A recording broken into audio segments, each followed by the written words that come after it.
करें start class? ठीक है। देखो बच्चों लोग, ऐसा है, क्लास आपकी चल रही थी। कल मैंने आज के लिए मैंने बोला था मैं आपको वर्नियर कैलिपर और स्क्रू वॉच के बारे में, मतलब उसके बारे में हम लोग पढ़ेंगे। ठीक है। हाँ, जैसा पिछले साल हुआ ऐसा फिर से। तो ये बोले सर ऐसा है, अब टर्म जो है वो काइनेमेटिक्स का है। ठीक है। वैसे अभी आपका जो होना चाहिए था वो वर्नियर कैलिपर स्क्रू गॉज के बाद में वेक्टर होने चाहिए था। वेक्टर के बाद में आपका काइनेमेटिक्स आना चाहिए था। काइनेमेटिक्स मतलब वही 1D और 2D वो चीज़ है। ठीक है। तो हम लोगों के पास 5 क्लासें हैं 1D और 2D करने के लिए। तो हम लोग आज 1 डायमेंशन हम लोगों को स्टार्ट करना पड़ेगा। ठीक है। वो चीज़ मैं करा दूँगा जैसे मैंने लास्ट टाइम भी कराया था कि कुछ बहुत सारी चीज़ें ऐसी हैं जब हम लोग कुछ चैप्टर्स ऐसे हैं जो कि जब हम लोग करते हैं तो उसमें ज़्यादा लेक्चर्स, तो उसमें अगर मेरे को 2 लेक्चर मिल जाएंगे फालतू, तो उन 2 लेक्चर्स में मैं आपका जो टॉपिक छूटे हैं वो बाद में तब कराना पड़ता है। ठीक।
तो हमारा जो चैप्टर है वो है काइनेमेटिक्स। हिंदी में इसको गतिकी बोलते हैं। ठीक है। काइनेमेटिक्स इंग्लिश में बोलते हैं, हिंदी में इसको गतिकी बोलते हैं। काइनेमेटिक्स के अंदर हम लोग 2 चीज़ों की बात करेंगे।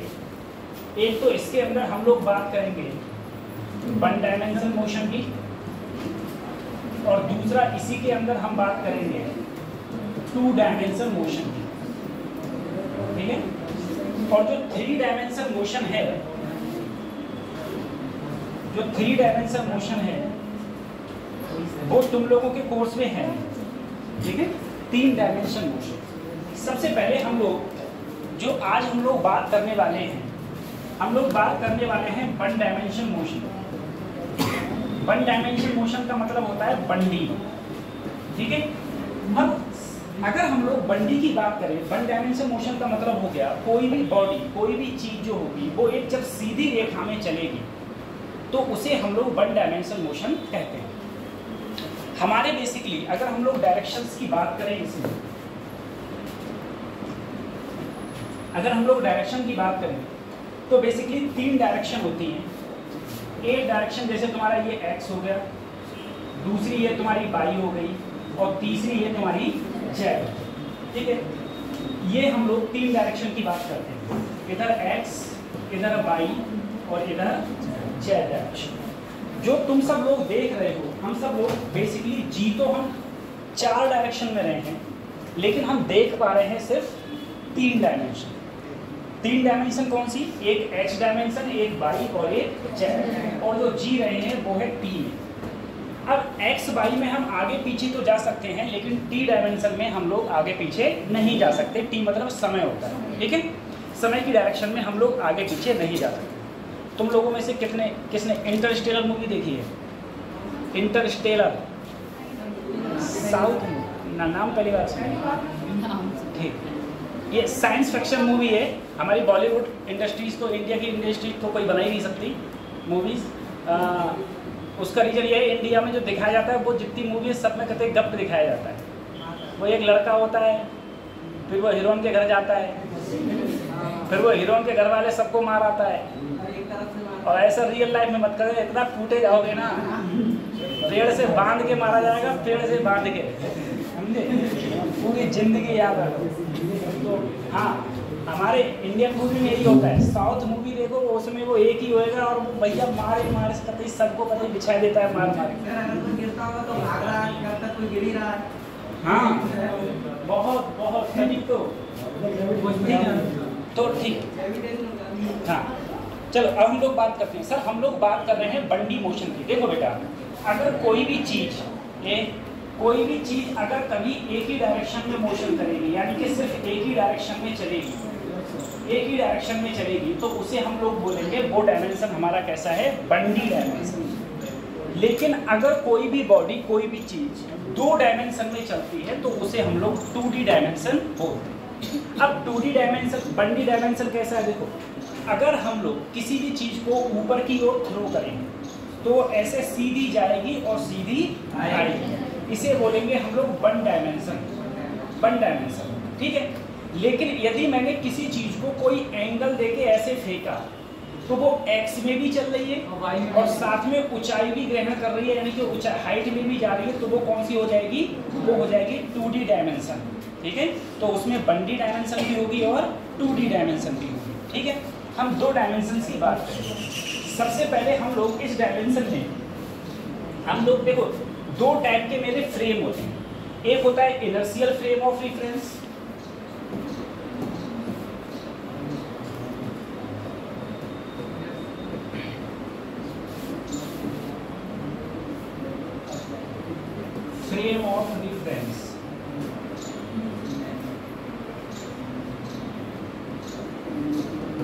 ठीक है। एक होता है non inertial frame of reference, ठीक। एक इनर्शियल फ्रेम ऑफ रेफरेंस, एक नॉन इनर्शियल फ्रेम ऑफ। सबसे पहले हम लोग इनर्शियल फ्रेम ऑफ रेफरेंस की बात करते हैं। इनर्शियल फ्रेम ऑफ रेफरेंस में जो फ्रेम होता है, फ्रेम का मतलब क्या है, जो फ्रेम होता है वो या तो रेस्ट पर होता है या फिर यूनिफॉर्म मोशन में होता है।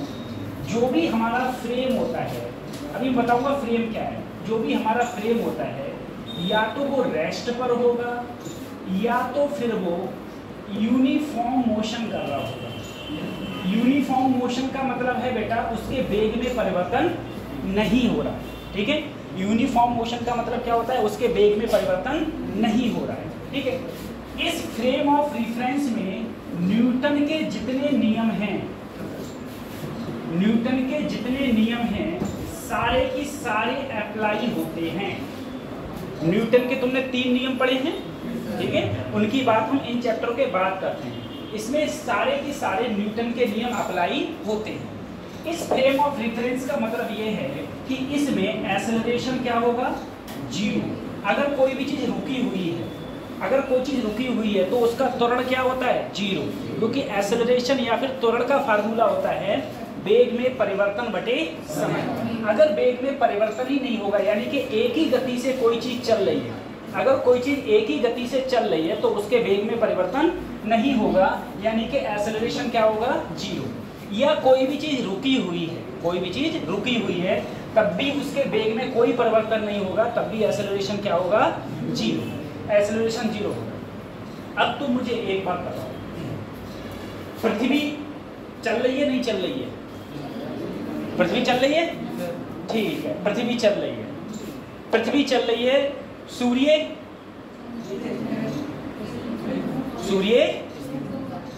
कितने बच्चे मानते सूर्य स्थिर है,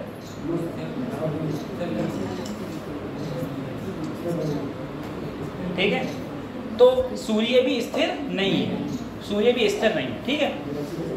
और सूर्य स्थिर नहीं है, गैलेक्सी भी स्थिर नहीं है।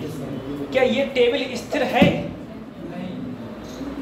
बताओ, ये टेबल स्थिर है क्या? अरे जब पृथ्वी स्थिर नहीं है तो जब टेबल कैसे स्थिर हो जाएगी, सही है।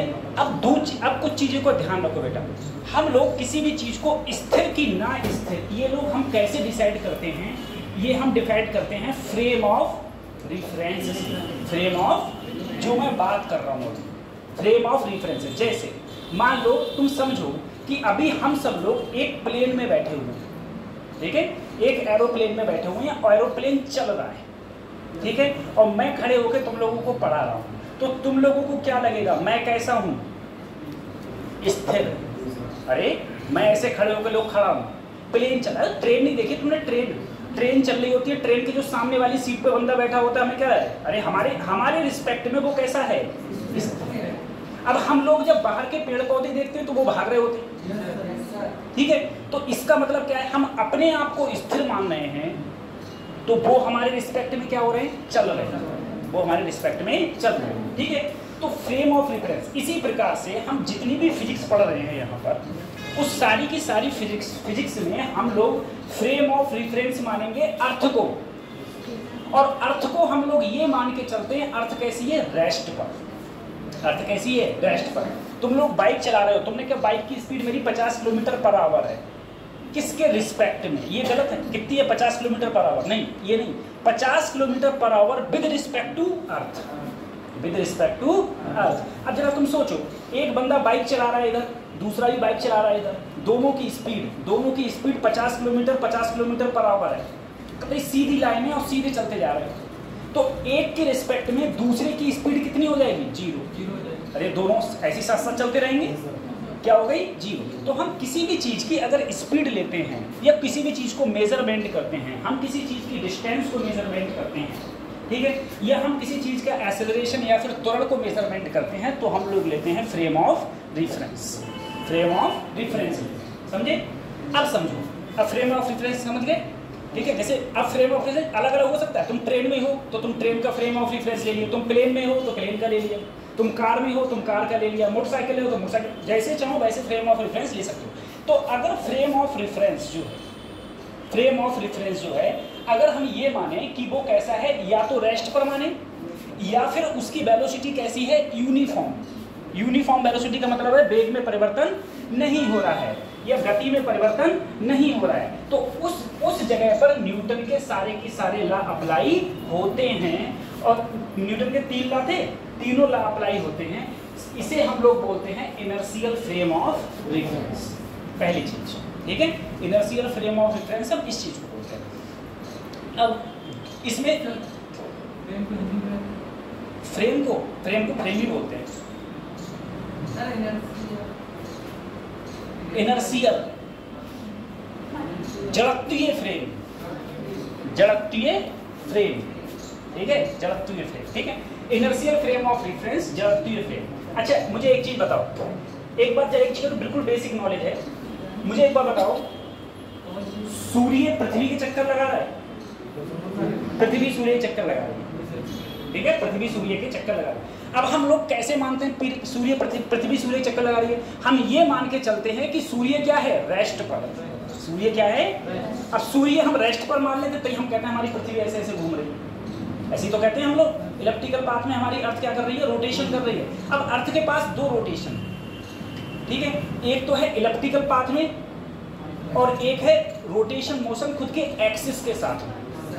एक्सिस के साथ में घूमती है तो क्या होते हैं, दिन रात, और सूर्य के चारों ओर घूमती है तो क्या होते हैं, साल, तो साल होते हैं, तभी तो साल होते हैं। अब जरा सोचना, जो पृथ्वी है मेरी, मान लो मेरी ये पृथ्वी इस एक्सिस पर घूम रही है, इधर सन होता है, ये पृथ्वी ऐसे घूम रही है, तो पृथ्वी की गति सूर्य के चारों ओर स्थिर होती है या फिर बदलती रहती है, ठीक है, ये बात हम ग्रेविटेशन में पढ़ेंगे। अर्थ की जो वेलोसिटी है वो सन के चारों ओर जब घूमती है तो वो हर पॉइंट पर बदलती है, ठीक है, कभी सबसे ज़्यादा यहाँ होती है और सबसे कम यहाँ पर स्पीड होती है।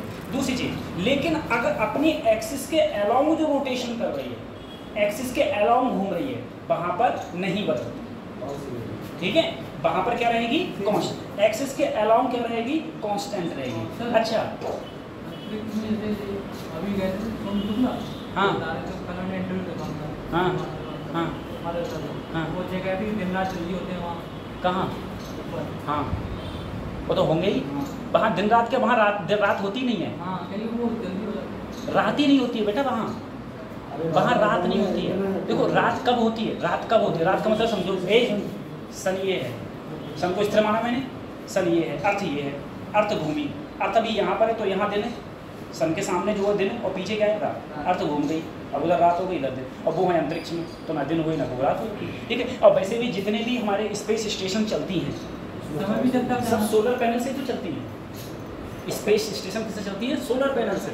और सोलर पैनल से क्यों चल रही हैं? क्योंकि जितनी चलने का मतलब ये नहीं मूव कर रही हैं, चलने का मतलब वहाँ का फंक्शन चल रहे हैं, कंप्यूटर चल रहे हैं, मशीनें चल रही हैं, वो सब किससे चलती है? सोलर पैनल से, ठीक है। वो सब सोलर पैनल से चलती है। और सोलर पैनल से भैया हमेशा क्यों चलता है? क्योंकि उन पे वो रात होते हैं, ठीक है, वहाँ कभी रात नहीं होती है, ठीक है। उन्होंने कोई और पॉइंट ऑफ व्यू से कहा होगा, आपको थोड़ा कम समझ में आया होगा, ठीक है।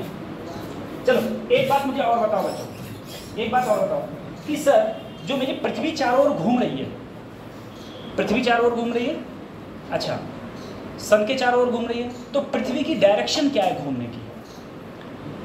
मैं ऑप्शन दे रहा हूँ, east to west, west to east, north to south, south to north.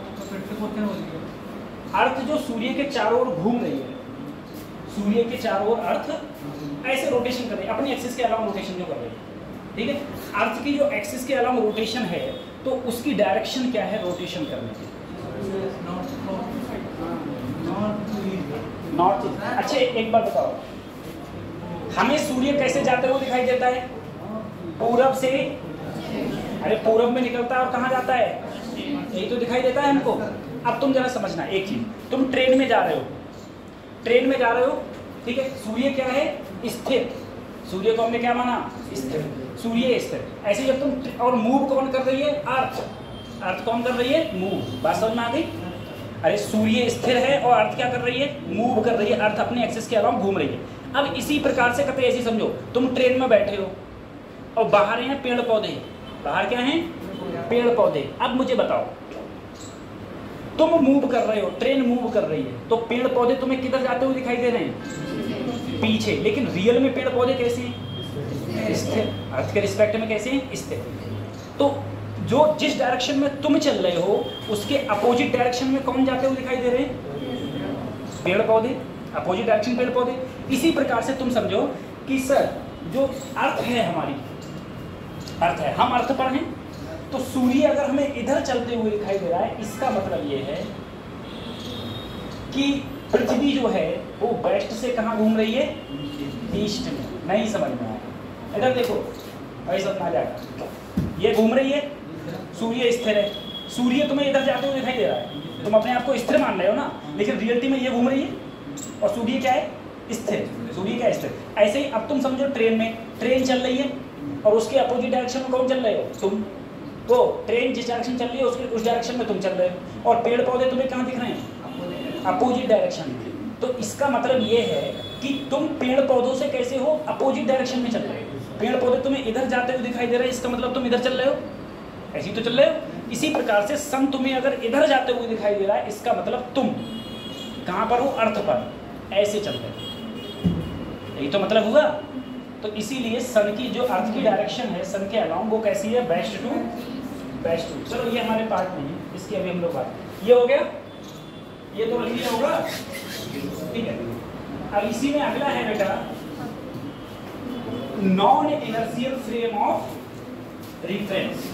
Non inertial frame of reference, देखो non inertial frame of reference वो कहलाता है जब कोई भी फ्रेम हो, जब कोई भी फ्रेम हो, वो फ्रेम कुछ ना कुछ उसकी डायरेक्शन कांस्टेंट ना हो।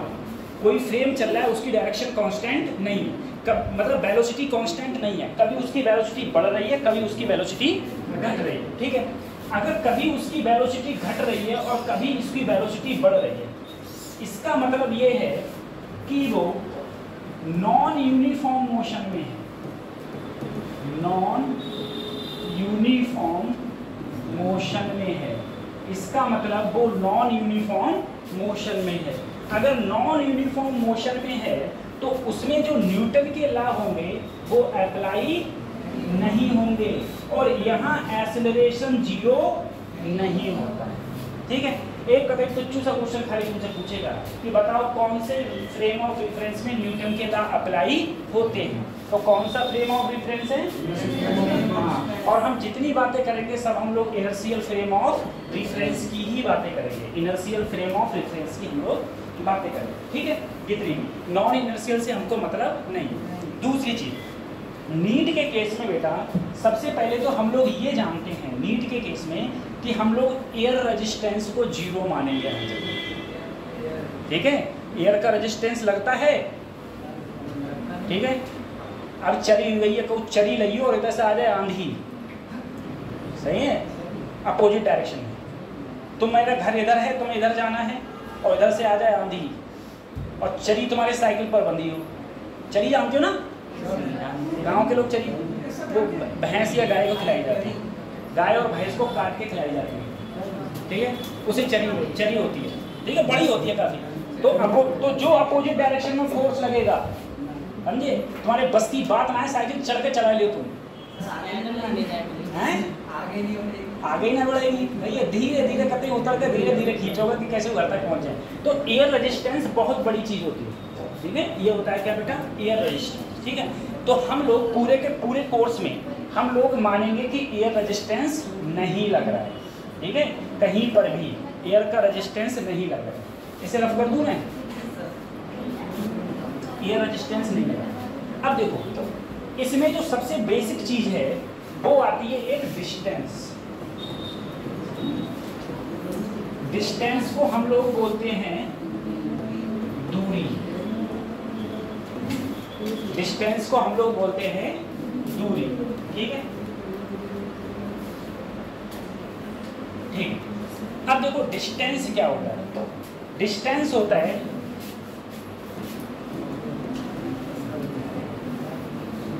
एक्चुअल पाथ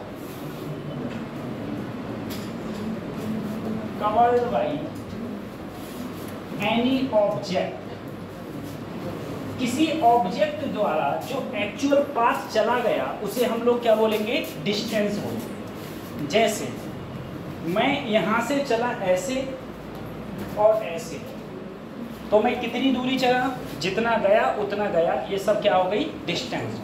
मोटरसाइकिल क्या चल रही है, डिस्टेंस। मोटरसाइकिल क्या चल रही है, मोटरसाइकिल में जो ओडोमीटर होता है ना, मेजरमेंट करने का, कितनी दूरी चली, होता है ना, होता है, कितने किलोमीटर चला लिया, वो सब क्या मेजरमेंट करता है, डिस्टेंस को मेजरमेंट करता है, ठीक है, डिस्टेंस को, ठीक है, इसे बोलते हैं दूरी। डिस्टेंस के साथ में आता है बेटा डिस्प्लेसमेंट, इसे बोलते हैं हम लोग विस्थापन, ठीक है, विस्थापन। अब विस्थापन क्या है ये देखो, शॉर्टेस्ट पाथ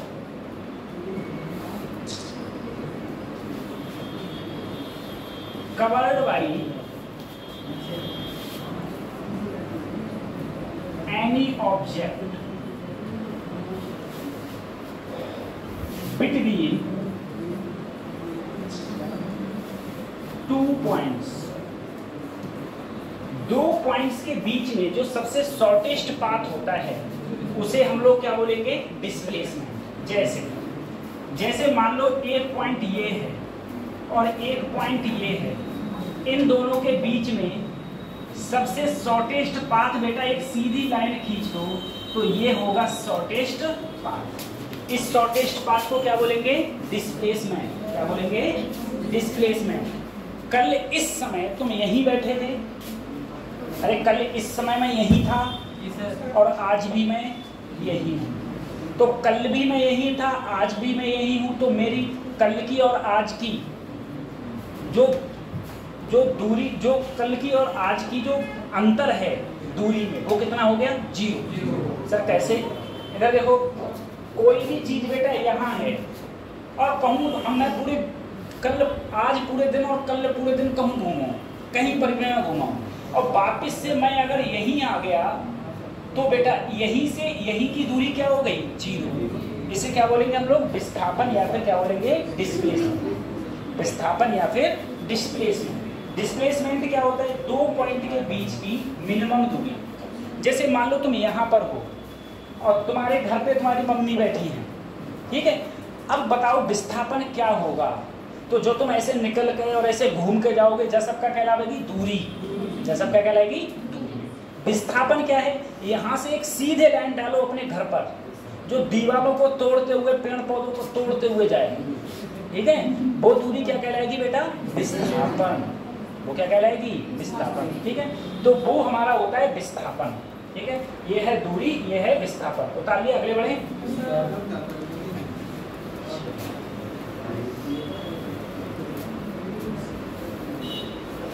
आज पीडीएफ बनाने को ध्यान ना रहो। एक तो इतना कतई अगर थोड़ी देर पहले बताई, पहले बताए तो मैं बना लेता हूँ, रात में बना लेता हूँ।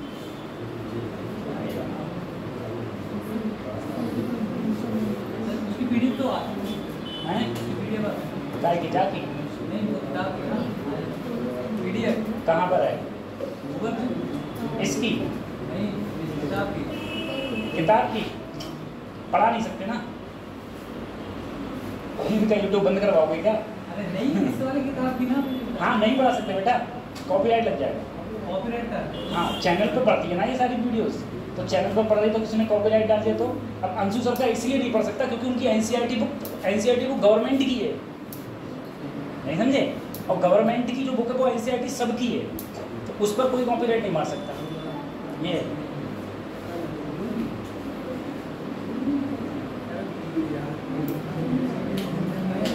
पिछले साल जो एक दो टीचर आए तो मैंने यही तो बोला था उन टीचरों से, मैंने सर ज़्यादा किसी की पीडीएफ लेकर मत पढ़ाओ। वो टीचर क्या करते थे, बहुत सारे टीचर रात में पढ़े आए फिर सवेरे बैठ पढ़ाए दो। बहुत सारे ऐसे। एक अभी बच्चे से मेरी मुलाकात हुई थी, वो वहीं लड़की पढ़ाती है। मैंने लोग कहाँ पढ़ाती? बोले केमिस्ट्री में। उसे मैंने पढ़ाया था 3 साल पहले। मैंने केमिस्ट्री पढ़ाती हो आप? बोली हाँ सर। तो मैंने कहा अच्छा है। तो मैंने कहा आप क्या कर रहे? बोले सर मैं खुद प्रिपरेशन कर रही हूँ। मैंने कहा और जो वहाँ पर टीचर हैं जो बोले बेहूद पेपर दे देंगे, मतलब जो पेपर दे रहे हो मैं पढ़ा रहा हूँ नीट को। मैंने वाह, क्यों बच्चों को वो भी प्राइवेट कोचिंग है, क्यों बच्चों को अविष्य बर्बाद कर रहे हो खाली? ये हालत है। चलो अब यूपीएससी में कोई डीएम पढ़ा थोड़ी ना आएंगे आपके लिए, नहीं समझे? पढ़ाएंगे तो वही टीचर्स, ये चीज़ पढ़ जाती है। लेकिन नीट में तो भाई बहुत बड़ी जा जाती है। नीट हो गया, बेंस हो गया, इसमें अब अगले 12th में तुम्हारे लिए बैग वाला पढ़ा जो तुम्हारे संग 12th में पढ़ रहा हुआ है कैसे पढ़ लोगे बताओ तुम? तो वही ऐसा है। चलो रफ कर रहा हूँ बेटा इसको, ठीक है। एक चीज़ याद रखना बेटा, मैंने कहा मान लो मेरे पास में 2 पॉइंट है, एक पॉइंट ए और एक पॉइंट, मेरे पास कोई 2 पॉइंट है। मैं किन्हीं 2 रास्ते से गया, एक रास्ते से ऐसे, एक रास्ते से ऐसे। ये बिल्कुल स्ट्रेट लाइन है, यानी कि शॉर्टेस्ट पाथ है। स्ट्रेट लाइन या फिर शॉर्टेस्ट पाथ है। अच्छा, अगर मैं इसे बोलूंगा तो इसे मैं डिस्टेंस बोल सकता हूँ। ये मेरी क्या होगी? डिस्टेंस। क्या ये मेरी कभी डिस्प्लेसमेंट हो सकती है? कभी नहीं हो सकती। तो मैंने ये कहा जो डिस्टेंस होती है वो या तो ज्यादा होगी या बराबर होगी। कब ज्यादा और कब बराबर होगी इस पे देखो बेटा। ज्यादा तो हमेशा, जैसे मैंने कहा तुम यहां से अपने घर गए, ठीक है, तो घर जाओगे तो जाहिर सी बात है बाहर निकलोगे, ऐसे निकलोगे, वैसे निकलोगे और ऐसे पहुंच कर जैसे चाहे वैसे घूम घाम के अपने घर पहुंच गए। ये क्या हो गई? डिस्टेंस। डिस्प्लेसमेंट क्या है? यहाँ से सीधी लाइन डाल दो अपने घर तक, ये क्या कहलाएगी? तुम्हारी डिस्प्लेसमेंट हो गया। अब एक चीज समझो, क्या तुम्हारा डिस्टेंस और डिस्प्लेसमेंट बराबर हो सकता है? हाँ हो सकता है। कैसे? जैसे मैं अभी यहाँ पर हूँ और मैं यहाँ से चल के लास्ट कॉर्नर तक जाऊँ, लास्ट तक गया तो मैंने एक्चुअल पाथ कौन सा कवर किया? यही तो किया, और यही मेरी वहां से वहां तक क्या है? डिस्प्लेसमेंट। तो डिस्टेंस और डिस्प्लेसमेंट बराबर हो सकते हैं, लेकिन बशर्ते आप स्ट्रेट लाइन में चले तब। अगर थोड़े से तिरछे गए तो डिस्टेंस और डिस्प्लेसमेंट बराबर नहीं होंगे, ठीक है। तो डिस्टेंस बराबर होगा या फिर डिस्टेंस क्या होगा? ज्यादा होगा डिस्प्लेसमेंट से, ठीक है। डिस्टेंस कभी कम नहीं, ये समझ रहे हो? या तो ज्यादा होगा या फिर बराबर, ठीक है।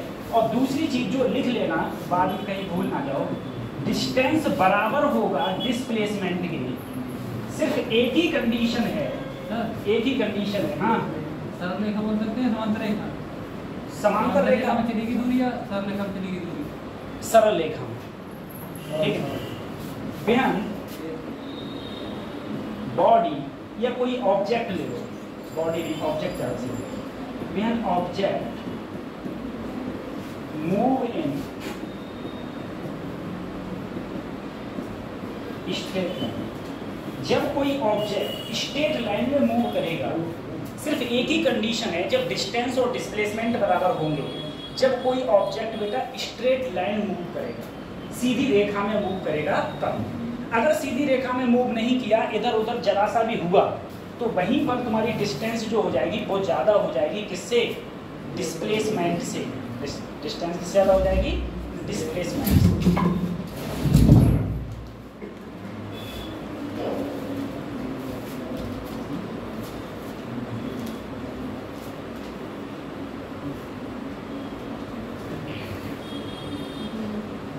ठीक है, ये डिस्टेंस और डिस्प्लेसमेंट हो गया। कुछ चीजें और देखो,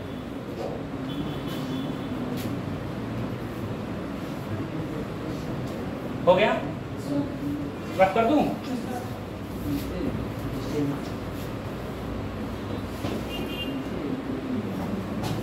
distance and displacement in circular path.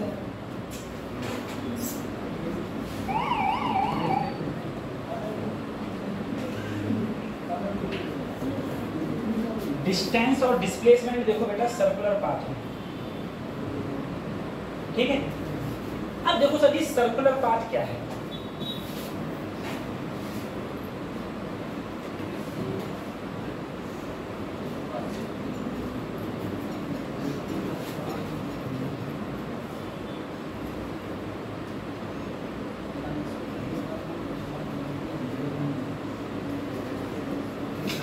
देखो सर्कुलर पाथ का मतलब ये है सर, मेरे पास में एक ये सर्कल है, ठीक है। मेरे पास कोई सर्कल है और मैं इस सर्कुलर पाथ में कहीं एक जगह से दूसरी जगह चला। कोई सर्कुलर पाथ हो गया मेरे पास, और सर्कुलर पाथ में मैं एक जगह से दूसरी जगह चला, कोई एंगल मान लिया थीटा, ठीक है। अब सोचना, पहले मेरा पॉइंट बच्चों था ए, अब पॉइंट क्या हो गया? Circular path. अब सोचो सर, अगर मैं कहूं मैं इधर की ओर गया हूं, तो ये पाथ को मैंने मान लिया पाथ 1, तो ये पाथ 1 क्या कहलाएगा मेरा? डिस्टेंस की डिस्प्लेसमेंट,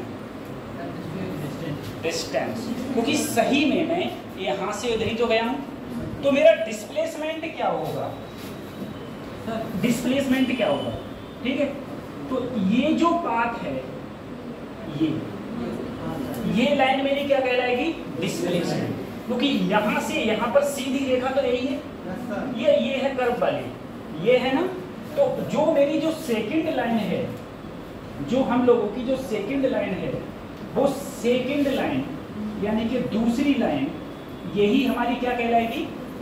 डिस्प्लेसमेंट। यानी कि जो मेरा पाथ 1 है वो मेरा कहलाएगा बच्चों डिस्टेंस, और जो पाथ मेरा 2 है वो कहलाएगा मेरा डिस्प्लेसमेंट,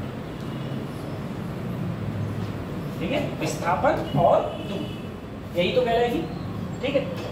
अब हमें बेसिकली निकालना है। देखो एक बात सोचो बेटा, एक बात जरा तुम मुझे समझो कि सर अगर मैं सोचना, अगर मैं ये थीटा पूरा घूम के मेरा 360 डिग्री हो जाए, 360 डिग्री हो जाए, तो फिर मेरी डिस्टेंस क्या होगी? आप मुंह धो के आओ, जाकर बाहर मुंह धो के आओ बेटा, सही है। अब मुझे बताओ, एक बार जरा सोचना है, अगर मैं यहां से चलूं, इधर देखो, यहां से चलूं और मैं यहां आ जाऊं सर, तो मैं कितना एंगल चला? 360। सर 360 डिग्री, जरा सोचना, 360 डिग्री पर, 360 डिग्री पर यही तो दूरी चलूंगा, ये दूरी क्या हो जाएगी? 2 पाई, अरे यही तो हो जाएगी 2 पाई आर। सोचना, तो 1 डिग्री पर कितनी हो जाएगी? 1 डिग्री चला, सिर्फ कितनी चला? 1 डिग्री। 1 डिग्री क्या हो जाएगा? 2 पाई आर बटे। तो सर जी थीटा डिग्री पर कितना हो जाएगा? अरे 1 डिग्री पर इतना है, तो थीटा डिग्री पर यही तो हो जाएगा। थीटा डिग्री पर ये तुम्हारी क्या निकल के आई? दूरी। ये क्या निकल के आई? सर जी अगर मैं तुमसे ये कहूं कि बताओ मैं बेटा 60 डिग्री चला, इसमें कितने डिग्री चला? 60 डिग्री। तो थीटा की जगह 60 रख दोगे, 60 से काटोगे, जो तुम्हारी क्या आएगी? डिस्टेंस। जो तुम्हारी क्या आ जाएगी? समझ में आ रहा है? लेकिन अगर थीटा अगर डिग्री में है तब तो ये सही है, लेकिन थीटा डिग्री में ना होके, ठीक है, थीटा डिग्री में ना होके थीटा बेटा रेडियन में हो। थीटा किस में हो? तो तुम जानते हो 360 को तुम क्या लिख दोगे? बोलो, 360 को तुम क्या लिख सकते हो? 2 पाई। 360 कितने होते हैं? 2 पाई। 2 पाई से 2 पाई कट गया, अच्छा ठीक है, 2 पाई से 2 पाई कट गया, तो क्या आया? अगर थीटा रेडियन में होगा तो ये मेरी क्या होगी? डिस्टेंस। ये मेरी डिस्टेंस, ये डिस्टेंस होगी। और थीटा अगर बेटा डिग्री में होगा, किसमें होगा? ये डिग्री में, ठीक है, थीटा डिग्री में होगा तो डिस्टेंस का फार्मूला होगा 2 पाई आर बटे 360 इंटू थीटा। अब रेडियन क्या होता है? Pi by 3 radian, pi by 2 radian, pi by 6 radian, ये सब क्या है? रेडियन। डिग्री क्या है? 60 डिग्री, 45 डिग्री, 90 डिग्री, ये सब कहाँ है हमारी? ये सब हमारी है डिग्री, ठीक है। अगर कभी भी सर्कुलर में पड़ेगा तो हम लोग डिस्टेंस को इस प्रकार से फाइंड आउट कर लेंगे, ठीक। अब मैं डिस्प्लेसमेंट कर रहा हूँ,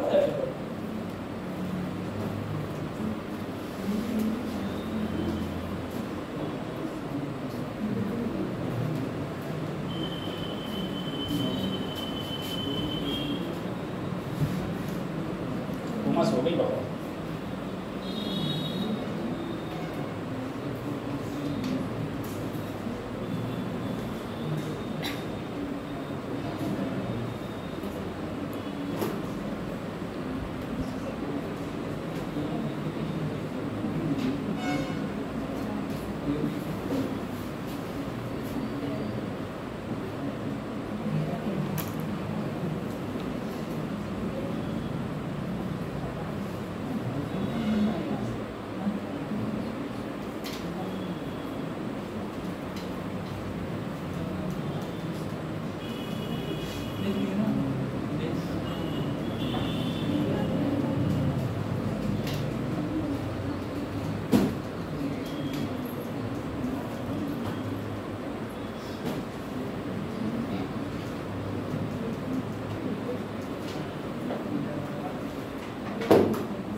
हो गया? अब देखो, रख कर दूं इसको,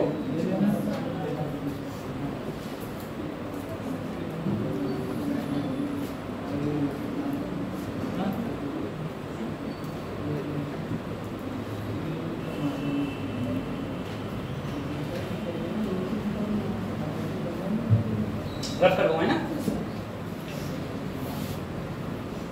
मैं डाल दे रहा हूं।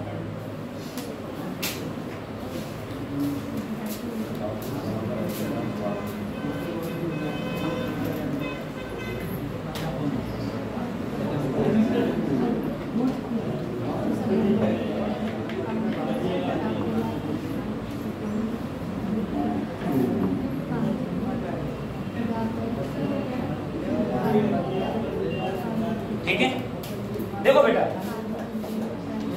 अब अगर मैं डिस्प्लेसमेंट की बात करूं, देखो एक बार,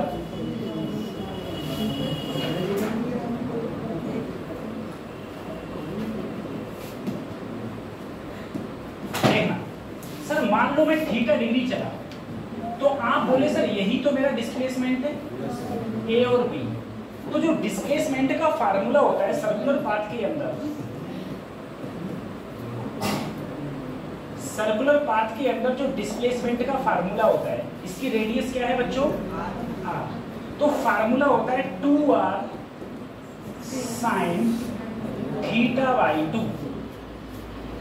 एक ही फार्मूला 2r sin θ/2। जो भी एंगल होगा उसका क्या कर देंगे, हाफ, और इस फार्मूला में रख दो आंसर। अब ये कैसे आया तो उसके लिए डेरिवेशन, ठीक है, और डेरिवेशन काफी लेंथी है, तो आप लोगों को फाइनली यार फार्मूला ही करना पड़ेगा कि फार्मूला क्या होता है डिस्प्लेसमेंट का, वो होता है 2r sin θ/2। सर्कुलर पाथ का सर्कुलर पाथ, ठीक है, ये सर्कुलर पाथ मैंने बना रखा है, ठीक है, सर्कुलर पाथ। अब जैसे समझे हम लोग, मैंने एक क्वेश्चन कहा कि मान लो मैं सर्कुलर पाथ में चला और मैं 60 डिग्री चला बच्चों, एंगल क्या लिया 60 डिग्री, एंगल 60 डिग्री चला, ये कोई पॉइंट P और ये कोई पॉइंट Q। तो 60 डिग्री में मुझे डिस्टेंस और डिस्प्लेसमेंट क्या होगा, डिस्टेंस क्या होगा और डिस्प्लेसमेंट क्या होगा। अगर इसकी रेडियस बेटा कैपिटल R ले लीजिए, रेडियस क्या लेगी कैपिटल R, तो डिस्टेंस क्या होगा और डिस्प्लेसमेंट क्या होगा।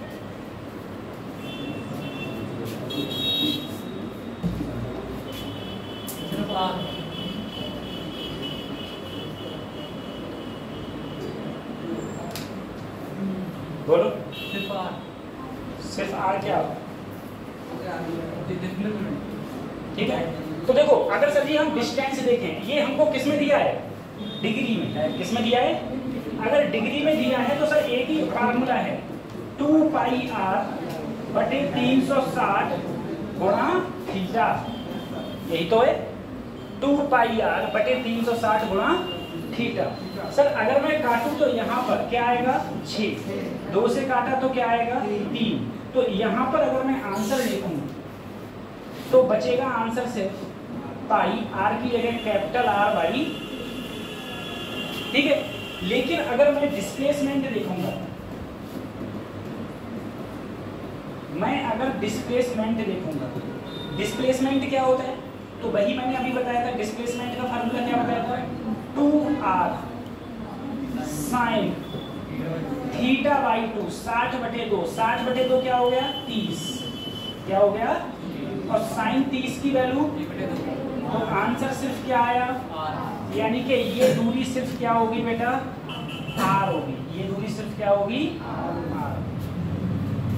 ठीक है, ये दूरी सिर्फ क्या होगी r, सही है।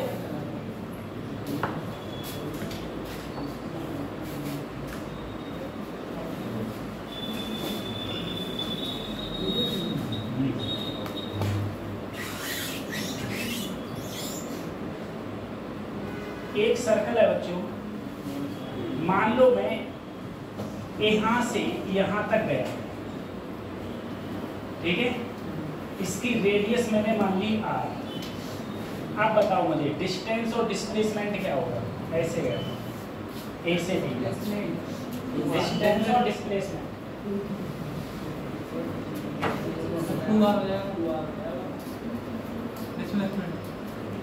डिस्प्लेसमेंट 2r हो जाएगा, डिस्टेंस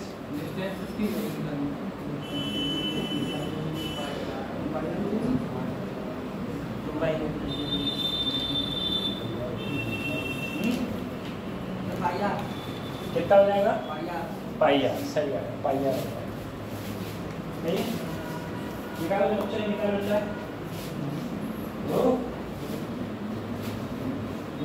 होम की सेटिंग होगा मुझे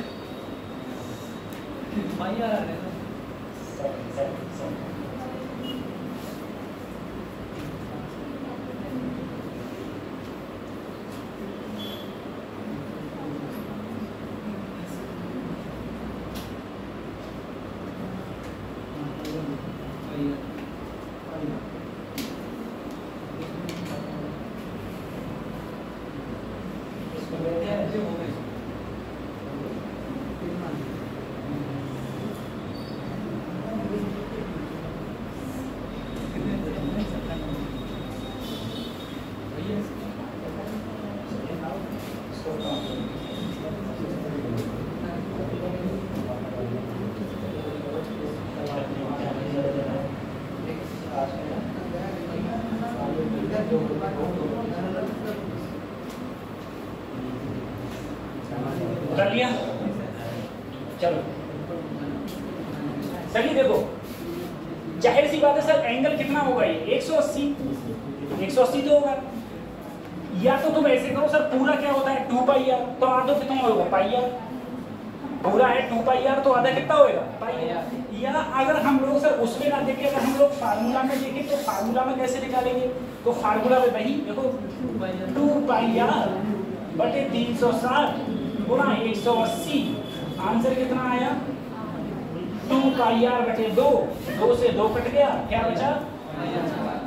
अगर तुम डिस्प्लेसमेंट देखोगे, डिस्प्लेसमेंट का फार्मूला सर 2r साइन 180 है ये, तो 180 बटे 2 कितना होगा 90, और साइन 90 की वैल्यू 1, तो आंसर क्या आ गया 2r, आंसर आ गया 2r। या तुम ऐसे समझ सकते हो सर a से b गया तो शॉर्टेस्ट पाथ यही तो है, तो ये भी r और ये भी r, तो टोटल कितनी हो गई 2r, ऐसे भी देख सकते हो। ठीक है,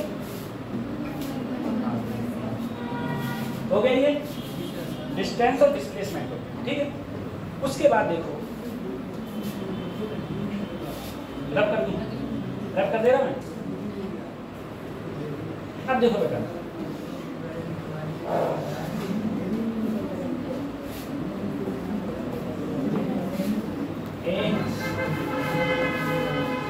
डिस्टेंस बिटवीन 2 पॉइंट्स,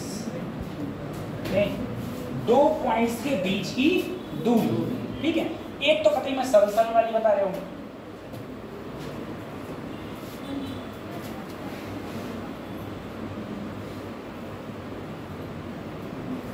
ठीक है। एक देखो बेटा ये है, एक बार बताओ मुझे, यहाँ पर कहीं 2 लिखा है, यहाँ कहीं 5 लिखा है, सही है 3 4 1। ठीक, एक संख्या यहाँ, एक बिंदु यहाँ पर है, एक बिंदु यहाँ पर है बी, दोनों के बीच की दूरी कितनी होगी, ए और बी के बीच की दूरी। हाँ तो 5 में से क्या घटा दो, कितनी आएगी, कितनी सरल वाली था। ठीक है, जब ऐसे बताएंगे तो 3 आएगी, सही है। अब सर जी ये तो चलो 3 आ गई, चलो सही है सर। अब जरा समझना,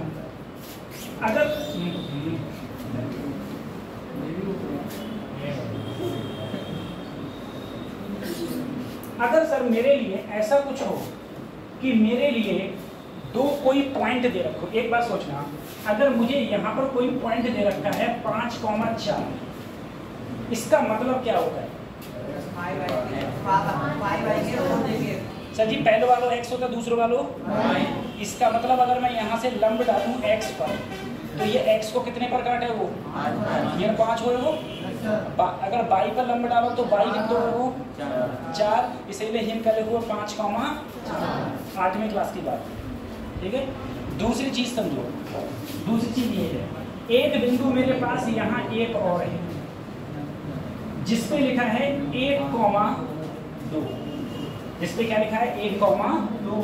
अब मैं कहूँ बताओ इन दोनों बिंदुओं के बीच की दूरी क्या होगी, इन दोनों बिंदुओं के बीच की दूरी, तो बेटा बीच की दूरी का जो फार्मूला होता है,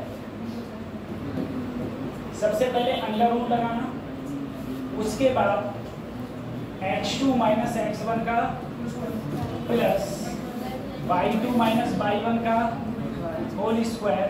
ठीक है, और अंडर रूट में ही रहेगा ये, अंडर रूट में ही रहेगा। ठीक है, प्लस z2 माइनस z1 का, ये फार्मूला होता है। ठीक है, किन्हीं भी 2 पॉइंट के बीच की दूरी का पता लगाने के लिए। अब जैसे मैंने तुमसे कहा कि मान लो मुझे एक पॉइंट ये पता है 2,3,4, और एक पॉइंट मुझे और पता है 4,5,6। लो ये पता है, 2 पॉइंट पता चल गए मुझे, मैंने कोई तुम्हें 2 पॉइंट दे दिए, ये और ये, मैंने कहा बताओ इन दोनों के बीच की दूरी नहीं होती, डिस्प्लेसमेंट होता है। क्या होता है डिस्प्लेसमेंट, यानी कि इन दोनों के बीच का डिस्प्लेसमेंट क्या होगा, ठीक है, ये हो जाएगा बेटा डिस्प्लेसमेंट, विस्थापन, विस्थापन। ठीक, अब कैसे निकालेंगे विस्थापन? देखो सबसे पहले सब देखो, इसे माना तुमने x1 तो इसे y1 तो इसे पहला x दूसरा y तीसरा z, ऐसे इसे मानो x2 y2 z2, सिंपल सा ये मान लिया। अब क्या करेंगे हम लोग, under root x2 minus x1 का होल स्क्वायर, 4 में से क्या है देखो 4 माइनस 2 का होल स्क्वायर प्लस 5 माइनस 3 का होल स्क्वायर प्लस 6 माइनस 4 का होल स्क्वायर। यहाँ कितने बचे 2, 2 का स्क्वायर 4, यहाँ कितने बचे 2, 2 का स्क्वायर 4, यहाँ कितने बचे 2, 2 का स्क्वायर, तो 4 4 8 4 अंडर रूट 12, ठीक है, अंडर रूट 12। अंडर रूट 12 को ज़्यादा करो तो ऐसे लिख लो, अंडर रूट 4 गुणा 3, 4 का हो गया 2 और 3 ऐसे ही, 3 ऐसे, ठीक है। इसको हम लोग ऐसे भी लिख सकते हैं, इसको ऐसे भी लिख सकते हैं।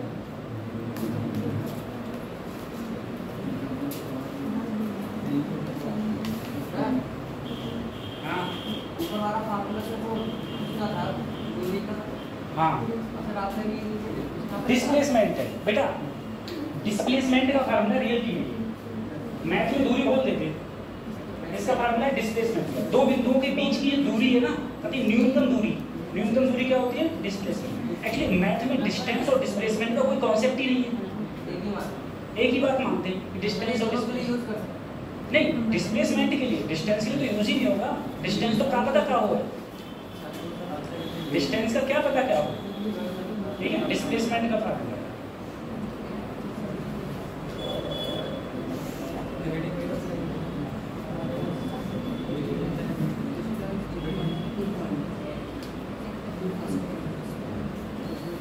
ठीक है, रफ करेंगे अगले हो रही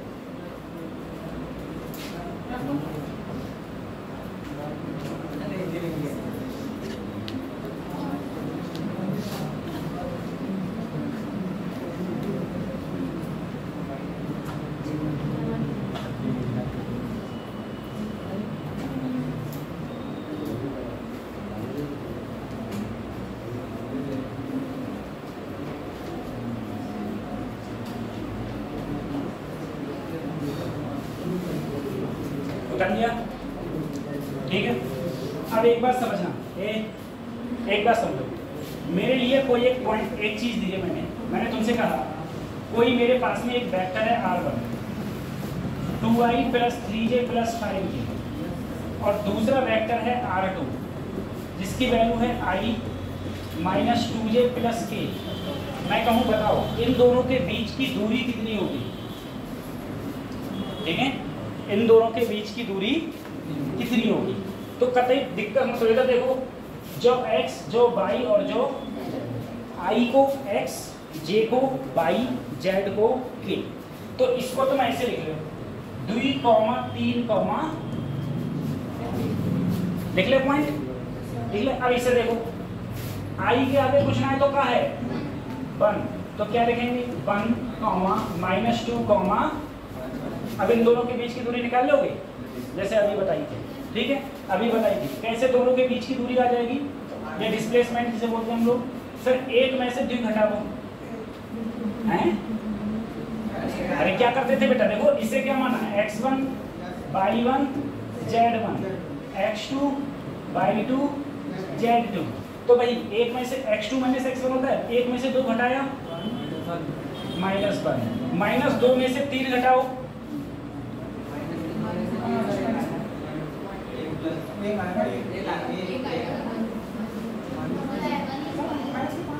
माइनस के 5, अरे 2 में से 3 घटाओ, आप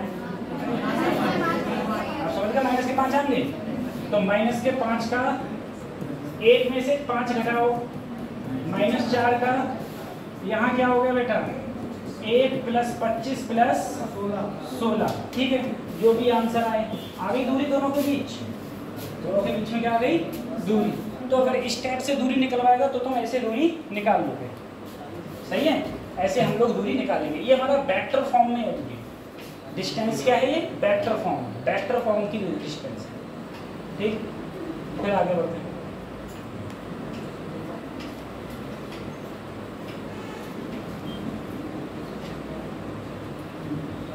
बता लिया।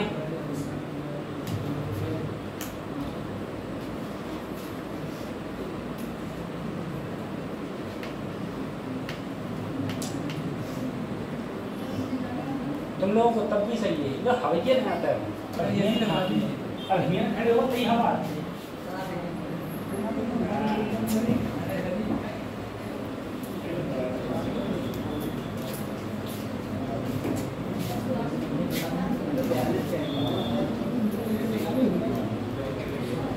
मिटा देगा, ठीक है।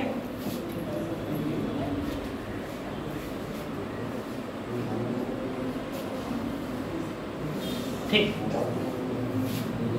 अगला हेडिंग डालो स्पीड। हाँ, चाल चलिए क्या होती है? चाल बराबर दूरी बटे समय। चाल बराबर दूरी बटे समय, ठीक है। तो स्पीड बराबर distance upon time, distance upon, ठीक है। चाल बराबर दूरी बटे समय। अच्छा, यूनिट डिस्टेंस की मीटर पर सेकंड, ठीक है, या सेंटीमीटर पर सेकंड, कुछ भी करो। ये स्पीड होगी। अगला है वेलोसिटी, वेग। वेग क्या होता है बेटा? विस्थापन बटे समय।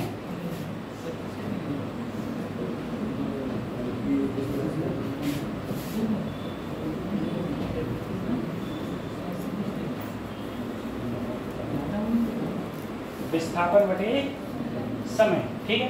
दोनों का यूनिट मीटर पर सेकंड ही होता है, लेकिन कुछ चीज एक है, ठीक है। वेलोसिटी बेटा देखो, दो प्रकार की क्वांटिटी होती है। एक होती है स्केलर क्वांटिटी, एक होती है वेक्टर, सदिश और अदिश। सदिश और अदिश क्वांटिटी, अदिश कौन सी कहलाती है? जिनमें दिशा सिर्फ मैग्नीट्यूड, सिर्फ क्या होता है? मैग्नीट्यूड। और वेक्टर क्वांटिटी सदिश कौन सी कहलाती है? दिशा और परिमाण। तो सबसे पहले ये कि ये कैसी क्वांटिटी है? ये वेक्टर क्वांटिटी है। और ये कौन सी है बेटा? स्केलर क्वांटिटी, ठीक है। स्केलर मतलब अदिश, राशि, और इसका मतलब सदिश, ठीक है। एक अदिश राशि है, एक सदिश राशि है। ऐसे ही देखो बेटा, डिस्टेंस, डिस्टेंस कैसी है पता है? अदिश। और डिस्प्लेसमेंट कैसी है? सदिश। डिस्प्लेसमेंट कैसी है? सदिश, ठीक है। ये चीज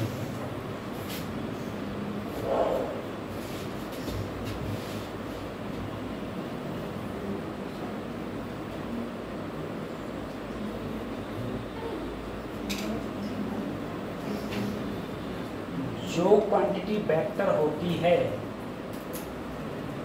बता लिया।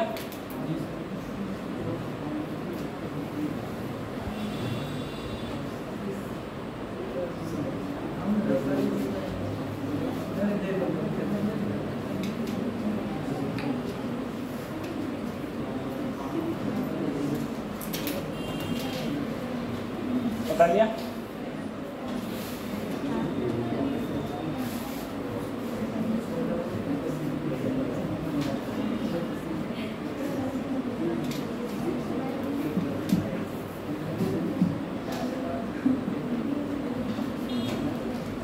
आप लोग खूब सो रहे हैं आजकल, सोइयो मती कतई, सही है। और बच्चों ये ज़्यादा दोस्तीबाजी मत ले भैया। कल मैं यहाँ से गया, फिर मैं खाली था। यहाँ जाने के बाद यहाँ से खाली हो जाता हूँ। अब ऐसे मैं बहुत कम बैचेस को पढ़ाता हूँ। मैंने काफ़ी सारे बैचेस बंद कर दिए। पिछली साल में कुछ ज़्यादा बैचेस पढ़ाता था, इस बार कतई लिमिटेड है। आज पूरे दिन में मेरा ये दूसरा बैच है बस खाली। अब ऐसे पढ़ाता हूँ 3 बैच तुम्हारा लगा के। हैं, सब पढ़ा देंगे, ठीक है। तो बस ज़्यादा नहीं, सबको मना नहीं पढ़ाऊँगे। तो कल मैं बैठा था खाली, तो मैंने कहा लाओ दोस्तों को कॉल करिए, पुराने दोस्तों, एक एक करके सबको कॉल करते रहे, किसी ने कोई फ़ोन ही नहीं उठाया, ठीक है। आखिर में 2-4 के मैसेज आए, भाई अभी बिजी हूँ, फ्री होते ही कॉल करूँगा। अभी तक तो किसी का कॉल आएगी, ठीक है। और ये फ्रेंड सर्किल उस लेवल का था, उस लेवल का फ्रेंड सर्किल है कि हमारे फ्रेंड सर्किल, जैसे मैंने तुमको एक दिन पहले बताया था कि अगर किसी को पैसे की रिक्वायरमेंट हो तो वो खाली मैसेज करता है, भाई इतने डाल दे, ठीक है, उतने पैसे डाल दे, उसके बाद में कभी मिलने नहीं, ठीक है। पैसे मांगे कौन, पहली बात तो मांगे कौन, और मांगे लोग तो कौन से को दे रही है, ठीक है। तो उस प्रकार का है। हालांकि इतना ट्रस्ट, इतना सब में ट्रस्ट तब भी है, वो नहीं है, लेकिन टाइम की कमी है। पैसा सबके पास है, टाइम की कमी मेन चीज़ ये। ऐसे दोस्त थे कि हमारा मैच था, मैं जसपर में या अंबर हॉस्टल में हम लोग रहते थे।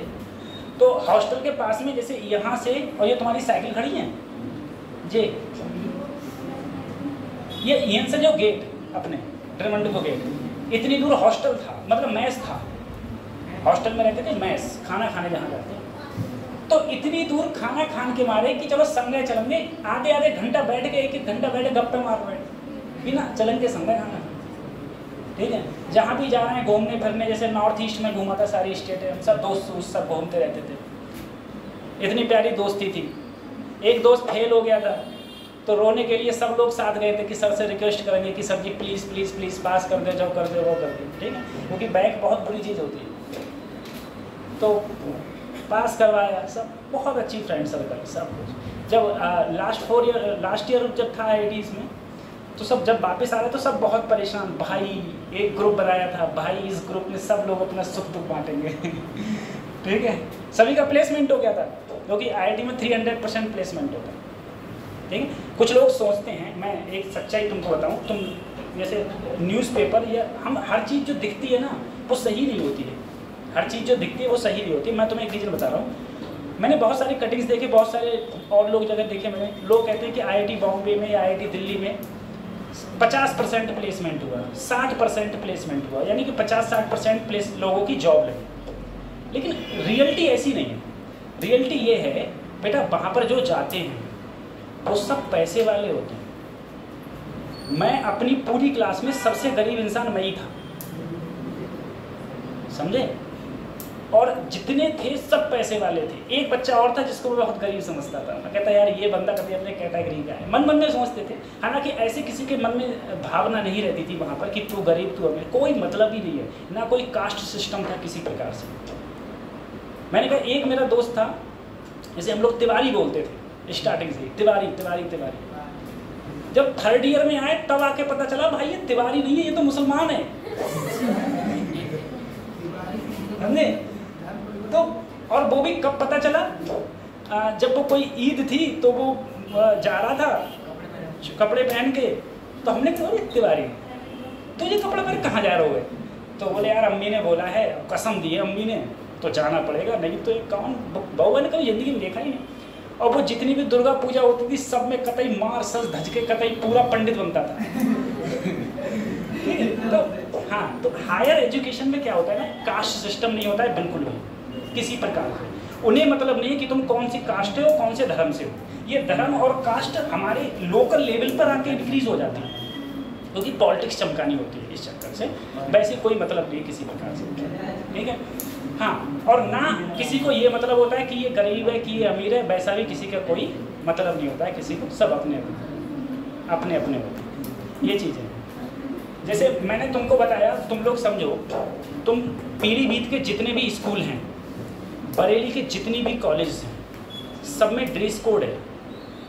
आफ्टर इंटर के बाद सब में ड्रेस कोड है, ठीक है। आप जितने भी कॉलेज देखो यहाँ पर बस में वो बच्चे टाई भी लगा के जाते हैं कतई अप टू डेट बन के, जैसे इनसे बड़ा राजा कोई नहीं है, ठीक है। कतई सब में ड्रेस कोड अप्लाई है।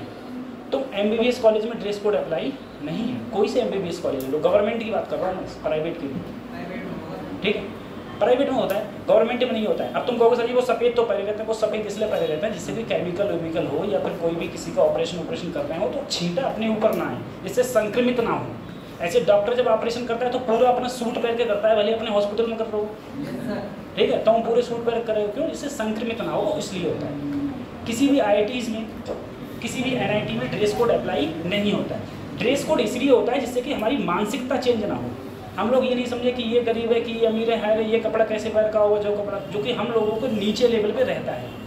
अगर तुम ऊपर लेवल पे जाओगे तो वहाँ पर ऐसा कोई मतलब ना है तू का पहनो कि तो का पहनो, कोई मतलब ना किसी को, सब अपनी दुनिया में मस्त रहते हैं, ठीक है। ऐसा क्यों? क्योंकि जो बच्चा एंट्रेंस एग्जाम निकाल के जाता है तो उसका दिमाग उस लेवल पर अपडेट हो जाता है, उस लेवल पर चलता है, समझे। और ये तुम टुच्चू कॉलेजों में एडमिशन ले लोगे तो इनमें जय होते रहते हैं कि देखो तेरी ईयररिंग कैसी है, पिछले महीनों तू जा पाएगी, अब वो जाए पाएगी, है ना। ये सारी चीज़ें हैं। चलो ठीक, तो मेहनत करते रहो, हम बता रहे हैं, सही। और दोस्ती यारी मत निभाना, दोस्ती यारी सिर्फ यहीं तक है, उसके बाद में कोई किसी की दोस्ती यारी नहीं है। सब टाइम के पाबंद हो जाओगे, जो सफल है वही सही है, अदरवाइज कोई मतलब नहीं। शादी के बाद तो नहीं कह सकते, मेरे बहुत सारे दोस्तों की शादी, मेरे बहुत सारे दोस्तों की शादी नहीं हुई है, ठीक, लेकिन तब भी टाइम नहीं, तो जिम्मेदारियाँ। अब एक बात सुनिए, जैसे मेरे कुछ दोस्त हैं, मैंने एक दोस्त को कल फ़ोन किया, उसको बाद में मैसेज आया था, तो मैंने उसे बताया उसकी सैलरी इस समय उसे प्राइवेट सेक्टर में तो सैलरी उसे 11.2 पर मंथ पड़ती है, ठीक है, 11.2 लाख एक महीने की उसकी सैलरी है। तो जाहिर सी बात है, जब इतनी सैलरी तो वर्कलोड में ऊपर जाता रहेगा, तो अब उस वर्कलोड में वो उसे ध्यान करे कि तुम्हें ध्यान करे, दिमाग खराब रहता है, ये रहता है। ऐसे भी और भी बहुत सारे, अब बहुत सारे ऐसे, अब कोई लंदन में, अब मैं दिन में ही फ़ोन लगाऊंगा रात देना चाहिए तो भाई टेंशन, समझे। अब कोई कहूँ है, कोई कहूँ है, अब बाय फ़ोन लगाओ, अपने यहाँ कुछ, उसके यहाँ कुछ टाइमिंग है। चलो सर, वेलोसिटी की मैंने बात करी और मैंने किसकी बात करी, स्पीड की, ठीक है। दूसरी चीज ये है, स्पीड और वेलोसिटी में कुछ दिमाग में आ तो रहा था मेरे, स्पीड और वेलोसिटी में, वेलोसिटी ये हो गई, सदिश हो गया, सदिश हो गया, अदिश हो गया, स्पीड हो गई, वेक्टर क्वांटिटी है। चलो ठीक है, आएगा तो बता दें। अब देखो बच्चों, जैसे मेरी स्पीड और वेलोसिटी थी, उसी प्रकार से एक चीज और है जिसे हम लोग बोलते हैं बेटा acceleration.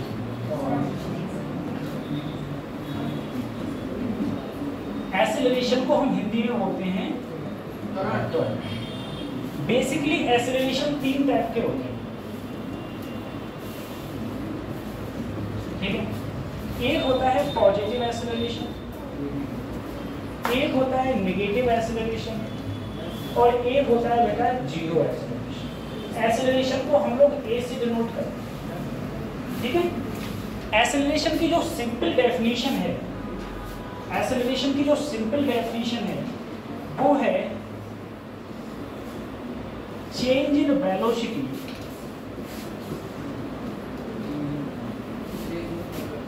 Per unit time. Change in velocity per unit time को हम लोग क्या बोलेंगे, एक्सेलरेशन। अब देखो वेलोसिटी मतलब वेग में परिवर्तन, तो एक्सेलरेशन होता है बेटा वेग में परिवर्तन बटे समय, वेग में परिवर्तन बटे समय में परिवर्तन। अब देखो वेलोसिटी पॉजिटिव कब होगी, वो एक्सेलरेशन पॉजिटिव कब होगा, नेगेटिव कब होगा और जीरो कब। एक बात सोचो सर, पॉजिटिव देखो डेल्टा बी का मतलब क्या होता है बेटा, डेल्टा बी का मतलब होता है B final minus B initial, ठीक है। वेग में परिवर्तन का मतलब क्या है, अंतिम वेग माइनस प्रारंभिक, ठीक है, अंतिम वेग माइनस। अब देखो मुझे बताओ सर, समय कभी नेगेटिव नहीं हो सकता, समय हमेशा क्या होता है, पॉजिटिव, क्योंकि समय हमेशा पॉजिटिव होता है, समय हमेशा पॉजिटिव। अब एक्सेलरेशन पॉजिटिव कब होगा, जब डेल्टा बी पॉजिटिव हो। अब डेल्टा बी पॉजिटिव कब होगी, देखो फाइनल वेलोसिटी ज़्यादा हो इनिशियल वेलोसिटी से, फाइनल वेलोसिटी ज्यादा का मतलब है कि बेग क्या हो रहा है, बेग में वृद्धि हो रही है, वेलोसिटी में क्या हो रही है, वृद्धि हो रही है। ठीक है, तो क्या है, यदि वेलोसिटी इंक्रीज होगी, यदि वेलोसिटी इंक्रीज होगी, वेलोसिटी इंक्रीज होगी तो डेल्टा बी क्या होगा, पॉजिटिव। डेल्टा बी पॉजिटिव होगा तो एक्सेलरेशन भी क्या होगा, पॉजिटिव। ठीक है, एक्सेलरेशन पॉजिटिव। अच्छा, अब एक्सेलरेशन नेगेटिव कब होगा, देखो नेगेटिव कब होगा, जब फाइनल वेलोसिटी कम हो, इनिशियल क्या हो, ज्यादा। यानी कि तुम अभी तो चल रहे हो 50 से, थोड़ी देर बाद तुम्हारी स्पीड हो गई 20। ठीक है, तो अंतिम कम हो गई पहले से। अगर अंतिम कम हो जाती है पहले से, या फिर वेलोसिटी जो तुम्हारी है वो डिक्रीज हो रही हो, यदि वेलोसिटी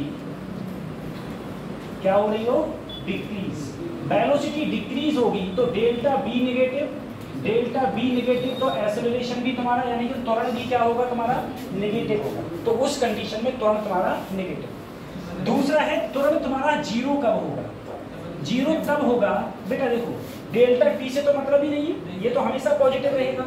अगर वेग में परिवर्तन ही ना हो, यानी कि तुम अब भी 50 से चल रहे हो, थोड़ी देर बाद फिर 50 से चल रहे हो, फिर 50 से चल रहे हो, वेग में परिवर्तन नहीं हो रहा है। अगर वेग में परिवर्तन नहीं हो रहा है तो वहां पर हम कहेंगे कि हमारा त्वरण क्या होगा, जीरो होगा। ठीक है, या फिर हम बोले यूनिफॉर्म वेलोसिटी हो, यूनिफॉर्म वेलोसिटी। अगर वेलोसिटी यूनिफॉर्म हो, ठीक है, यूनिफॉर्म का मतलब है वेलोसिटी कैसी हो, कांस्टेंट। कांस्टेंट का मतलब नो चेंज। अगर वेलोसिटी कांस्टेंट होगी तो डेल्टा बी क्या होगा, जीरो, और डेल्टा बी जीरो तो एक्सेलरेशन भी मेरा क्या हो जाएगा, जीरो हो जाएगा। ठीक है, तो तीन कंडीशंस है मेरी, तीन कंडीशंस है, वेलोसिटी इंक्रीज हो रही है, वेलोसिटी डिक्रीज हो रही है।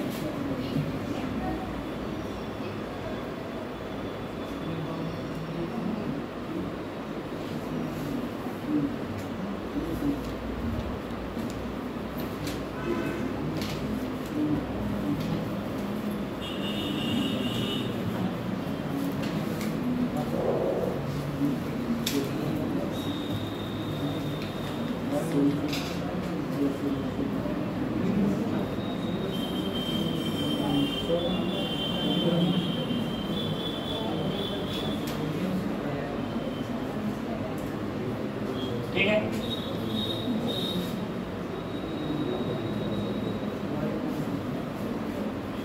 उतार लिया इसको।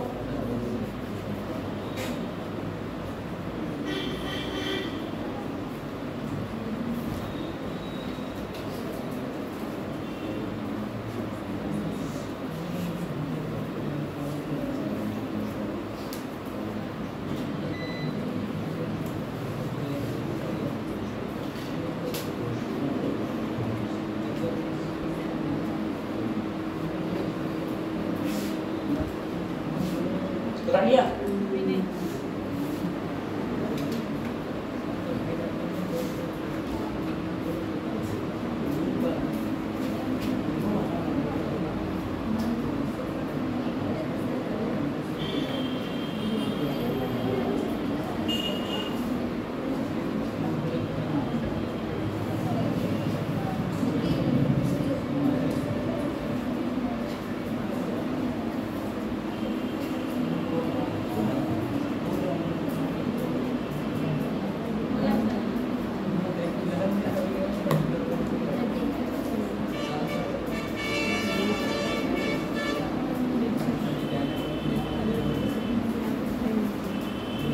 उतार लिया ना, ठीक है। एक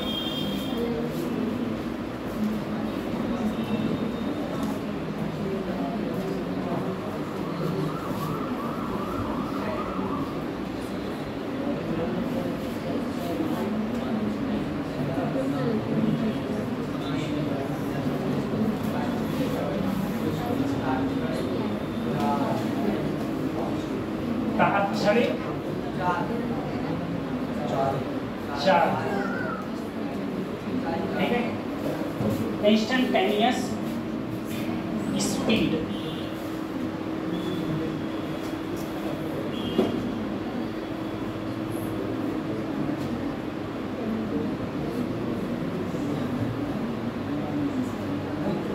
बढ़े। देखो अगर मैं इंस्टेंटेनियस स्पीड की बात करूं, सबसे पहले समझो ये है क्या। मतलब ये होता है कतई छोटी सी दूरी में, छोटी सी दूरी, जैसे मान लो मैं इधर से यहाँ चला तो मैं कतई छोटी सी दूरी चलाऊंगा, छोटी सी दूरी को क्या बोलेंगे बेटा, ds। इस छोटी सी दूरी में मुझे चलने में समय भी तो क्या लगेगा, बहुत छोटा लगेगा, इसे क्या बोलेंगे, dt। छोटी सी दूरी में छोटा सा समय लगा, तो जो इंस्टेंटेनियस स्पीड होती है v बराबर, वो होती है छोटी सी दूरी बटे छोटा सा समय, छोटा सा समय। कुछ लोग ऐसे करते हैं कि यहाँ लिमिट t टेंड्स टू 0 कर देते हैं, ठीक है। आप सिर्फ इससे मतलब रखो कि छोटी सी दूरी में छोटा सा समय, ये तुम्हारी क्या कहलाती है, इंस्टेंटेनियस स्पीड। इसी प्रकार से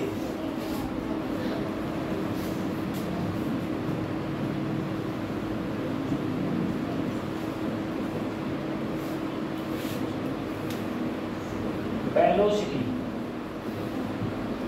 ये क्या कहलाती है, ये भी वही v इक्वल टू छोटी सी डिस्प्लेसमेंट। अब डिस्टेंस ना होगी क्या है, डिस्प्लेसमेंट, छोटा सा डिस्प्लेसमेंट अपॉन टाइम, यही क्या कहलाएगी, इंस्टेंटेनियस वेलोसिटी, यानी कि तात्क्षणिक वेग, यही कहलाएगा तात्क्षणिक वेग, ठीक है। ये तात्क्षणिक वेग कहलाएगा। छोटी सी दूरी या छोटा सा डिस्टेंस, डिस्प्लेसमेंट, छोटा सा डिस्प्लेसमेंट अपॉन टाइम वेलोसिटी, छोटी सी डिस्टेंस अपॉन टाइम स्पीड, या फिर चाल, तात्क्षणिक चाल।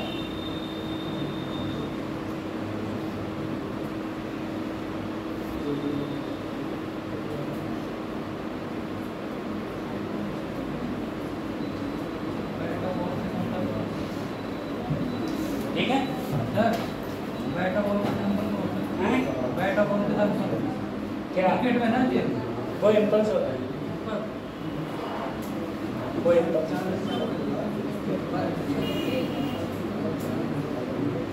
पीछे तुम लोग पलटे आ रहे हो, बच्चे लोग, लड़के पलटे आ रहे हो तुम लोग,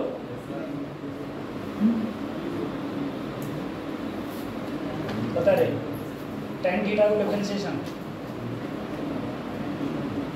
tan थीटा का डिफरेंशिएशन क्या होता है,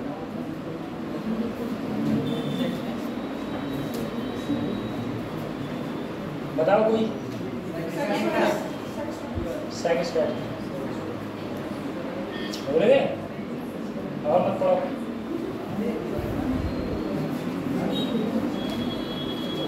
ठीक है, ये हो गया,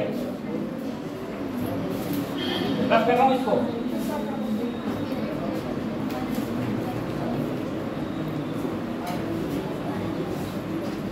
एवरेज स्पीड,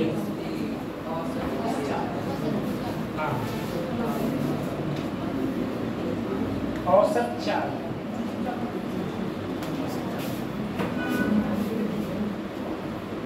ये होती है बेटा total distance upon total, sir total distance, total distance upon total time, ठीक है, सिंपल सा। इसी में एक है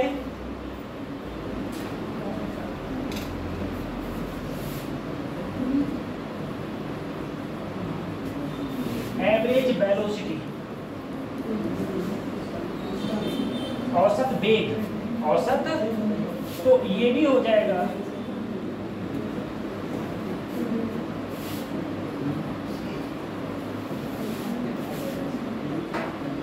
total displacement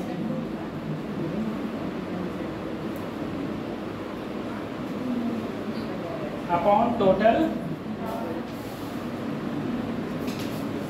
displacement upon total, ठीक है।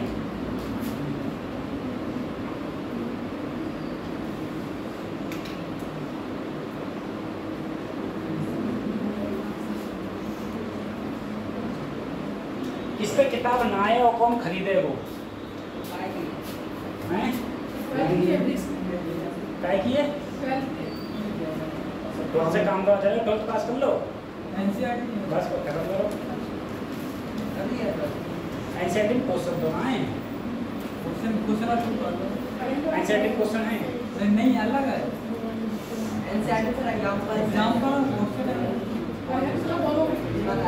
जब तो ऐसा है सर आंसर ना, जब क्वारमिक्तल और एसल, जो क्वारमिक्तल और एसल है, जो बोर्ड के लिए है, बोर्ड के लिए जहाँ पे कहूँ नहीं ऐसा ऐसी बनवाएगा, जहाँ पे कहूँ नीट लिखो है ना, लिखो ना तो है, तो इसमें तुम चाहे हिंदी की कोई और खरीदी, ठीक है। और ऐसी बनवा बेटा, मैंने बोला ऐसी बनवा थोड़ी ऊपर है, बाय तुम करोगे तभी तो तुमसे क्वेश्चन ना होगी, बाकी लैंग्वेज समझ में नहीं आ रही। फिर दूसरी बात बोलिए अक्षर क्या बांधना लिखे, ठीक है। पहली बात ये कि उसके क्वेश्चन समझ में नहीं आएंगे, दूसरी बात उतना ऊंचा नहीं लिखेंगे, ठीक है। जब हमें चढ़ाई पूर्णागिरि मैया की करनी है, जब हमें चढ़ाई पूर्णागिरि मैया की करनी है तो हम एवरेस्ट की क्यों करें? नहीं समझे? तो तुम एवरेस्ट बचपन की क्यों प्रैक्टिस कर रहे हो जब तुम उड़ने में चढ़ने में खाते हो? इसलिए कौन से ऐसी बनवा के देखो, तो इतना ऊपर जाने से स्टार्टिंग कर लो, ठीक है। तो मैं कह रहा हूँ जिस बच्चे ने किताब ना खरीदी हो वो खरीद रहा हो, ठीक है। वो मैं आज फोटो डाल दूंगा, फोटो, ठीक है। बस जैसे चाहे तुम ऑनलाइन जो ऑनलाइन, वैसे ऑनलाइन कर ली।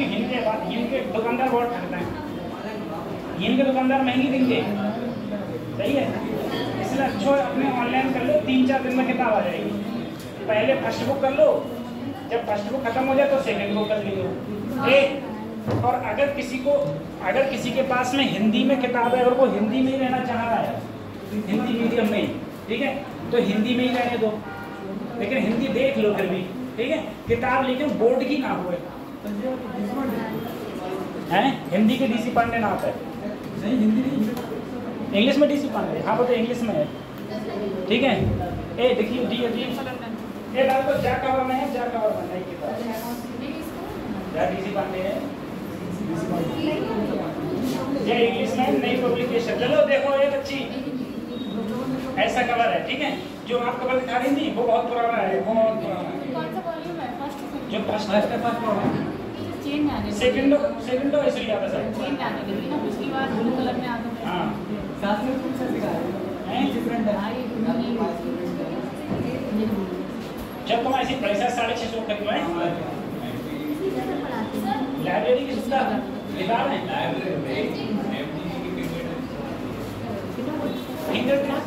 देखो बेटा, जो फिंगर टिप्स आती है, वो इंग्लिश में आती है, हिंदी में, एमडी में। आप चाहो तो वो खरीद लो, चाहे आप डीसी कर लो, कोई एक खरीद लो, लेकिन